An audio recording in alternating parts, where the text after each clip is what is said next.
স্মরণকালের ভয়াবহ বন্যায় এখন পর্যন্ত কবলিত দেশের ১১টি জেলা। এই বন্যায় এখন পর্যন্ত ১৩ জন মারা গেছেন। এছাড়া ক্ষতিগ্রস্ত মানুষের সংখ্যা প্রায় ৪৫ লাখ। এ মুহূর্তে ৮,৮৭,৬২৯টি পরিবার পানিবন্দী। আজ ২৩ আগস্ট শুক্রবার দুপুর ১২টার পর সচিবালয়ে এক সংবাদ সম্মেলনে এসব তথ্য জানান দুর্যোগ ব্যবস্থাপনা ও ত্রাণ মন্ত্রণালয়ের সচিব মোহাম্মদ কামরুল হাসান। সংবাদ সম্মেলনে জানানো হয়, বন্যাক্রান্ত জেলাগুলো হল ফেনী, কুমিল্লা, নোয়াখালী, লক্ষ্মীপুর, ব্রাহ্মণবাড়িয়া, চট্টগ্রাম, কক্সবাজার, খাগড়াছড়ি, সিলেট, মৌলভীবাজার ও হবিগঞ্জ। বন্যায় এখন পর্যন্ত কুমিল্লায় ৪ জন, কক্সবাজারে ৩ জন, চট্টগ্রামে ২ জন, ফেনীতে ১ জন, নোয়াখালীতে ১ জন, লক্ষ্মীপুরে ১ জন ও ব্রাহ্মণবাড়িয়ায় ১ জন মারা গেছেন।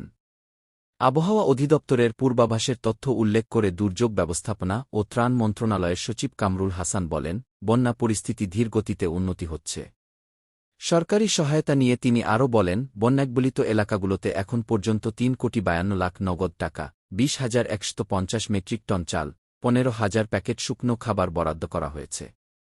উদ্ধারকাজ নিয়ে কামরুল হাসান বলেন, বন্যাকবলিত এলাকায় সেনাবাহিনী, নৌবাহিনী, কোস্টগার্ড, বিজিবি, ফায়ার সার্ভিস, পুলিশের সদস্য ও বৈষম্যবিরোধী ছাত্র আন্দোলনের শিক্ষার্থীরা উদ্ধারকাজ চালাচ্ছেন।